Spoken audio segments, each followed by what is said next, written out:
अस्सलाम वालेकुम नाजरीन, मैं अल्लाह ताला से उम्मीद करता हूँ कि अल्लाह ताला ने हमेशा की तरह आपको जहाँ पर भी रखा होगा अपने हिफ्ज़ व अमान में रखा होगा। नाजरीन, आज मैं आपसे बात करने लगा हूँ उस इशू के ऊपर जिसको ज़बरदस्ती बैनुल अक़वामी जो है ना बना दिया गया है। Social media, electronic media, print media, किसी की भी आप ख़बर को खोल के देख लें तो इस वक्त शाहरुख खान का बेटा आर्यन खान है, उसकी गिरफ़्तारी की जो ख़बर है ना, ये बिल्कुल हर जो है ना सोशल मीडिया और हर चैनल जो है ना उसके प्लेटफॉर्म से इसको जो है ना ऑन एयर किया जा रहा है। हर बंदा जो है वो खुद साख्ता ख़बरें बना कर, अफवाहों का बाज़ार जो है इतना गर्म है, इतना ताकतवर सोशल मीडिया होने के बावजूद अफवाहों का एक जंजाल है। कुछ लोग कह रहे हैं उसके बेटे को सजाए मौत हो जाएगी। भाई, मोदी के बाप का कानून है, मुझे ये बताएं। लॉ जो है ना, कानून की पासदारी कोई भी रियासत जो है ना उसके ऊपर ये वाजिब है कि कानून की पासदारी होगी तो वो मुल्क चलेगा, वरना वो मुल्क अदम इस्तेहकाम का वो जो है शिकार हो जाएगा। आप देखें नाजरीन के समीर वान खेड़े जो है वो एक इतना इंडिया में इतनी शोहरत उस बंदे को मिली हुई है कि सुनने में ये आया है कि ये समीर वान खेड़े जो है ना, ये पहले इनकम टैक्स में था और उससे पहले ये IB और बहरिया और ये काफ़ी सारे इतने जो है SP भी रह चुका है किसी अदारे में। तो ये बड़ा यानी कि ना इसके बारे में ये मशहूर है कि इंडिया में कहा जाता है कि जिसको कोई हाथ नहीं डालता ये शख्स उनको हाथ डालता है। एक वाक़या इसके साथ मंसूब किया गया है कि कोई टीम वहाँ से इंडिया से ट्रॉफ़ी जीत के निकलने लगी थी, तो इससे उस ट्रॉफ़ी का जो टैक्स था ना, वो भी जितनी देर तक उस टीम ने या उस मुल्क ने अदा नहीं किया तो इसने उनको कस्टम क्लियरेंस का जो है सर्टिफिकेट जारी नहीं किया था। समीर वान खेड़े जो है वो इतना उसके बारे में मशहूर है कि 17,000 करोड़ की जो मनशियात है 3 साल के अंदर अपने ये जो है NCB का जो दौर है इसके अंदर इसने इंडिया में से बरामद की। अब इतना बड़ा बंदा जो इतनी भारी मिकदार में जिसने इंडिया से मनशियात बरामद की, तो क्या वो एक क्रूज़ के ऊपर रेड करेगा जहाँ पे कोई मनशियात बिकने का भी कोई शुबा नहीं है? तो वो क्रूज़ जो है ना, वो जो जहाज़ जो जिसमें ये सारी पार्टी को जो मैनेज किया गया था, वो मुंबई टू गोवा जा रहा था। वो यानी कराची वाया टू जो पाकिस्तान नहीं आ रहा था, या किसी श्रीलंका या किसी और जगह जहाँ पे समुंदर साथ लगता है वहाँ पे नहीं जा रहा था। ये एक पार्टी को मैनेज किया गया था जिस 2 दिन का ये फंक्शन था और इसकी कम से कम जो टिकट थी ना वो 80,000 रुपये की थी। तो आप अंदाज़ा लगाएं कि 2 दिन का जिसका ये ट्रैवल उसके बाद मुंबई टू गोवा ये वापस आ जाना था। तो इस जहाज़ में क्या किसी ने मनशियात बेचनी है? ज़ाहिर है पार्टियों में ये जितने रॉयल फैमिलीज़ के ये लोग या जो ये सेलिब्रिटीज़ के बच्चे थे, तो ये पार्टियां सारी दुनिया को पता कि ये तो कौन सी ऐसी आफत आड़े आ गई कि समीर वान खेड़े जो है इस तरह के जो शोहरत के जो है एक बड़ा मंचा हुआ जो स्टार समझा जा रहा है अपने डिपार्टमेंट में, तो उसको रेड करने की जो है ना समंदर के अंदर जाके और सुनने में आया कि ये जो समीर वान खेड़ा है इसने इस तरह की रेडिंग पार्टी तश्कील दी थी कि जिस दिन ये मुंबई टू गोवा जो टर्मिनल नंबर जो इनका ग्रीन टर्मिनल है वहाँ पर इसने रेडिंग पार्टी को जो है वहाँ पे खड़ा किया हुआ था। 8 अफराद को इन्होंने पकड़ कर उनसे भारी मिकदार में मनशियात बरामद की है। तो नाज़रीन, आप ये देखेंगे ये समीर वान खेड़े जो है इसने सुनने में आया कि जब ये इनकम टैक्स की डिपार्टमेंट में था तो इसने बॉलीवुड के अदाकारों का जीना हराम कर दिया था और इस शख्स ने जो है ना अरबों रुपए की रिकवरी जो है ना और असासाजात इनके जो है ना जब्त कर दिए और कोर्ट से कह के उनसे जो है ना रिकवरियाँ की और इनके गिर्द जो है ना दायरा इस शख्स ने इतना टाइट और इतनी गिरफ्त इनकी टाइट कर दी कि उनको टैक्स देना पड़ गया। तो इसकी जो है ना बॉलीवुड अदाकार जो बेचारे स्टार होते हैं, ये तो आपको पता है कि शू की आवाज़ निकालना है, तो शाहरुख खान हकीकत में राम जान है, तो आज उस बेचारे से पूछे उसके ऊपर से क्या गुजर रही है। वो फिल्मों का एक एक्ट होता है जिसका उन्हें मुआवजा मिलता है, लेकिन हकीकत जो है ना इसके बरक्स होती है। आप देखें कि ये समीर वान खेड़े ने जो है ये अरबों रुपए का जो है इनसे जो अदाकार थे बॉलीवुड की फिल्म इंडस्ट्री के बहुत बड़े बड़े जो स्टार थे उनसे इतनी रिकवरी की और इतना बड़ा इसका नाम था। तो क्या ऐसा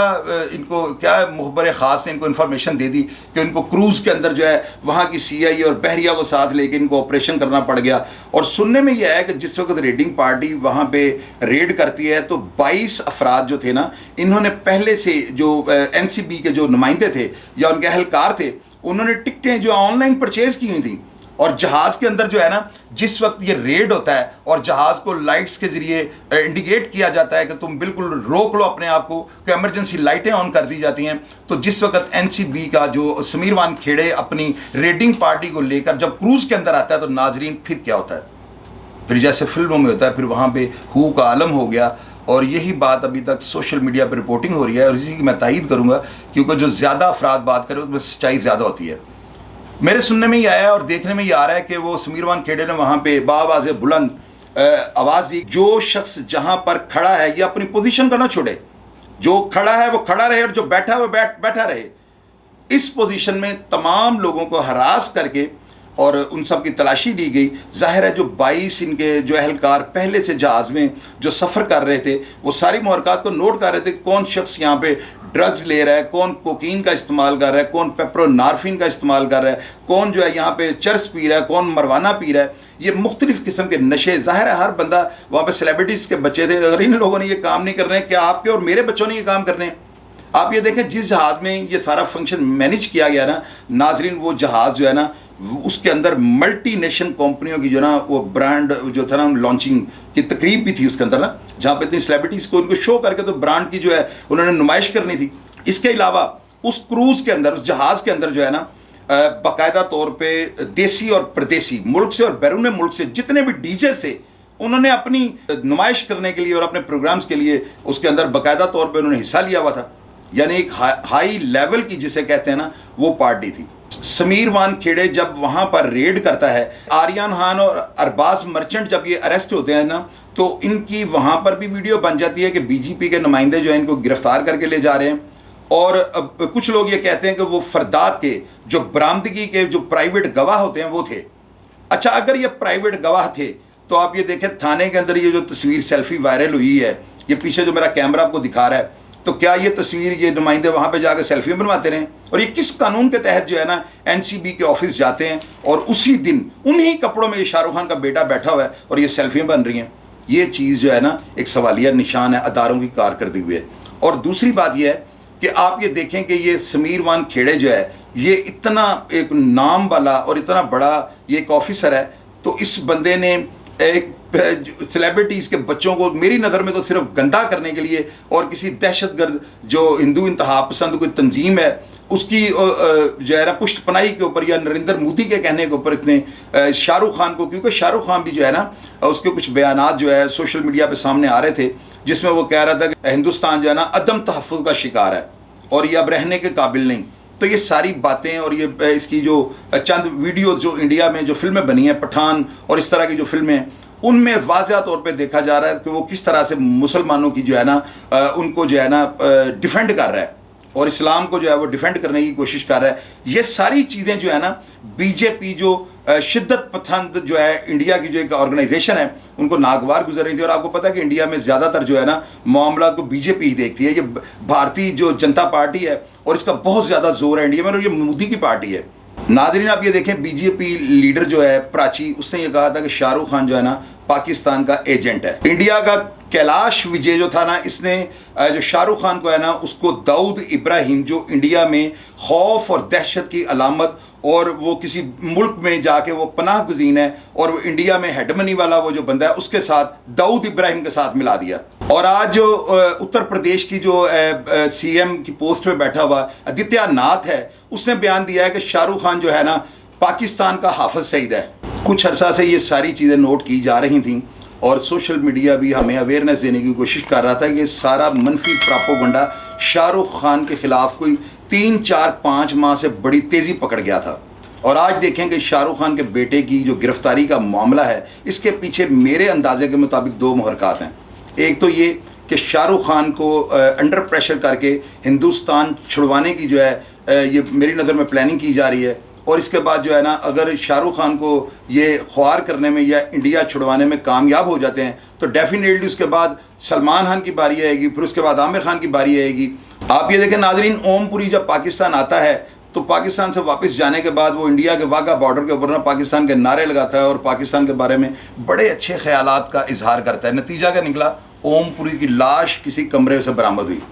ये सारा कारनामा जो बीजेपी का था। आप देखें कि जब भी किसी मुसलमान ने पाकिस्तान के लिए या मुसलमानों के लिए आवाज़ उठाई, उसकी ज़ुबान को हमेशा हमेशा के लिए बंद कर दिया गया। शाहरुख खान के बेटे की खबर को पूरी दुनिया में हाईलाइट करने के बाद यहाँ पर सिलसिला नहीं रुकता। शाहरुख खान के जो इश्तिहारात हैं उनका बीजेपी ने बाइकाट कर दिया। शाहरुख खान की इंडिया में फिल्मों पर पाबंदी लगा दी गई। ये सारा काम जो है बीजेपी कर रही है और शाहरुख खान को जो है ना दिन ब दिन जो है ना उसको इतना माली खसारे का सामना है कि वो डिफ़ॉल्टर हो जाएगा। अगर यही हालात कुछ देर और रहे तो जितना बड़ा उसका नाम और मुकाम था ये दिनों में फुटपाथ पे आ जाएगा। क्योंकि उसके अपने जो है आज देखा शाहरुख खान ने अपने जानने वालों और अपने तमाम जो जितने भी उसके मोहब्बत करने वाले परस्तार हैं उनसे रिक्वेस्ट की है कि मेरे घर कोई भी शख्स मुझे मिलने के लिए ना आए, ये ना हो कि बीजेपी के करिंदे और गुंडे उसको तनकीद का निशाना बनाएं या वो उनके जुल्म और जबर का सामना करें।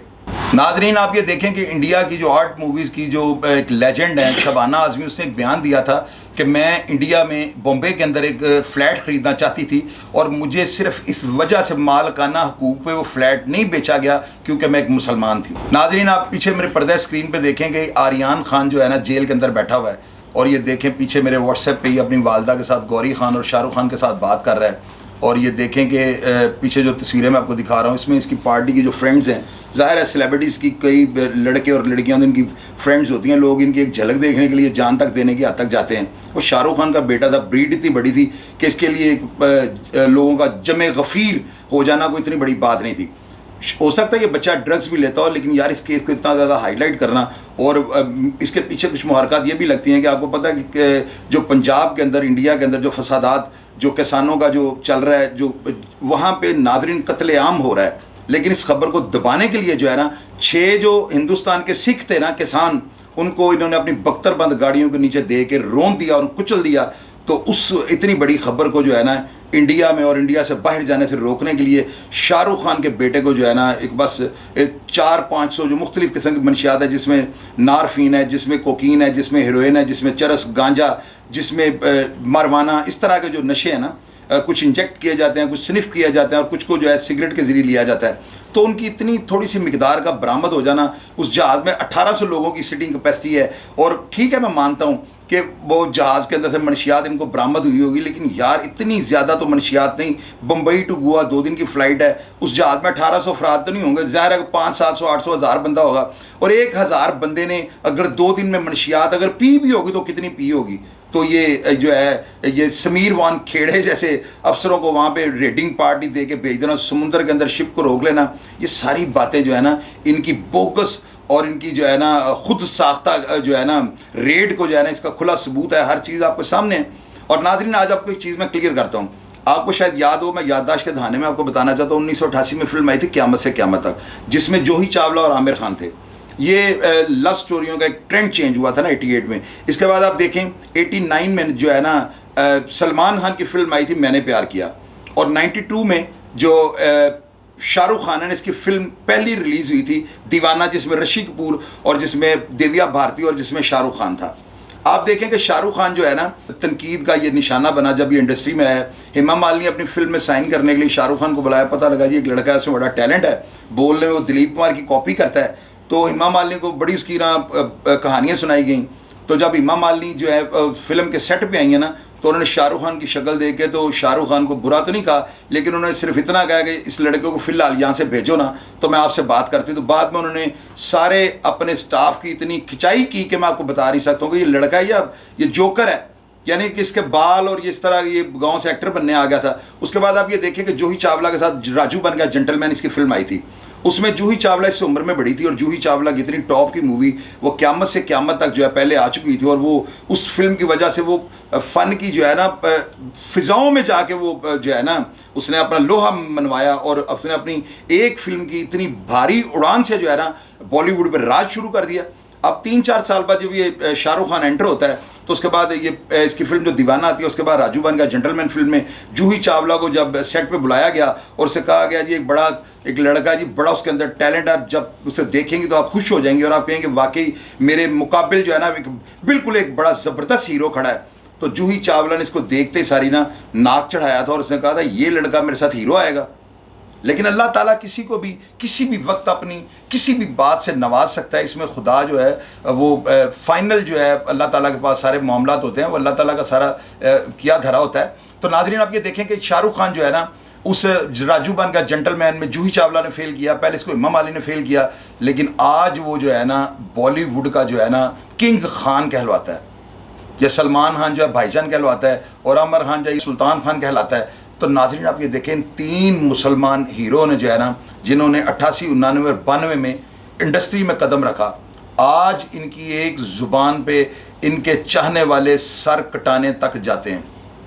और जो नरेंद्र मोदी जो है कश्मीर में और इंडिया के अंदर हर तरफ इसने जंग छेड़ी है और ये कहता है कि हिंदुस्तान के अंदर जो है ना हिंदुओं के अलावा किसी भी मजहब का बंदा मैं नहीं रहने दूंगा। हालांकि अगर आप हमारे पाकिस्तान को देखें तो यहाँ पे हर कम्युनिटी के लोग रह रहे हैं और हम आज भी अपने हज़रत कायद आज़म रहमतुल्लाह अलैह को फॉलो करते हैं और हमारे वज़ीर आज़म ने कभी भी ये नहीं कहा, हालांकि हमारा हक तो ये बनता है कि हम हिंदुओं के निकलो कराची के रास्ते हिंदुस्तान में जाओ, लेकिन हमारे कायद आज़म ने जिस वक्त झंडे का रंग ग्रीन और सब्ज़ रखा था ना, तो जो सब्ज़ रंग था वो मुसलमानों का था और जो वाइट कलर था ना इसके अंदर वो कम्युनिटीज़ के लिए छोड़ा था। और कराची में देखें उनकी इबादत गाहें महफूज हैं और उनकी होलियों में हमारे मिनिस्टर हमारे सियासतदान जाते हैं, तो ये एक नई रवायत है। लेकिन नरेंद्र मोदी जो है ना ये जल्लादियत और फ़िरौनियत में, और यार इसको चाहिए कि अपने वो जो पंडित जवाहरलाल नेहरू था ना ये उसको फॉलो कर लेना तो हिंदुओं के लिए एक रहम हो जाएगा, हिंदुओं के लिए जो है ना एक अच्छा जो इकदाम होगा। तो ये तो पता नहीं कैसी पॉलिटिक्स कर रहे हो। नाजरीन आप ये देखें कि हमारे नबियों पैगंबरों ने ये फरमाया कि कुफर की हुकूमत चल जाती है लेकिन जुल्म की हुकूमत नहीं चलती। जुल्म जब हद से बढ़ता है तो मिट जाता है। नाजरीन आप ये देखें कि ये बच्चा इस काबिल है, जेल के अंदर देखें इस बेचारे का क्या हाल हुआ है। नाजरीन इतना बड़ा एक ऑफिसर, शायद लोग ये कहते हैं बम्बई के अंदर कि ये सेलिब्रिटीज़ के बच्चों को पकड़ने में और सेलिब्रिटीज़ को पकड़ने में बहुत ज़्यादा शोहरत हासिल कर चुका है। यार एक छोटे से मासूम बच्चे को शाहरुख खान ने सुना है कि वो अपने बेटे को फ़ोन किया और इसने जो है समीर वान खेड़े को ये कहा कि मेरे बेटे से बात करवाओ, तो उसने कहा लाइन पे रहना, और उसने इसके बच्चे को बुलवाया और आर्यन खान को 2 थप्पड़ रसीद कर दिए जन्नाटेदार। और शाहरुख खान को यह कहा कि अगर ये थप्पड़ आज से 5-7 साल पहले तुमने अपने बेटे को मारे होते और इसके ये मगरमच्छ के आंसू गिरे होते तो शायद तुम्हारा बेटा अपना किबला दुरुस्त कर जाता।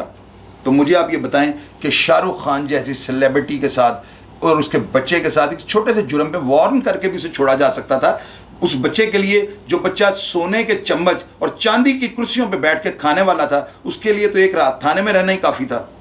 तो ये सारी जो मेरी जो स्टोरी है ये मैंने प्रोग्राम से देख के इकट्ठी की और हमेशा की तरह मैंने कुछ नहीं लिखा, किसी ने मेरे कान में कोई हैंड फ्री नहीं लगाई। ये मैंने इतनी बारीकी से प्रोग्राम देखे कि तमाम अफराद के नाम जो है ना मेरे जहन के अंदर जब फीड हो चुके हुए थे और वही बातें मैंने आपसे शेयर की हैं। अब आप ये देखें कि इस केस का जो पहला लॉयर था ना सतीश मान छंदे, ये जो है ना बहुत बड़ा इंडिया का वकील था और देखें इसने बेल जो है ना कैंसिल करवा दी। और मुझे ये लगता है कि इस शख्स ने गलत आर्गूमेंट्स करके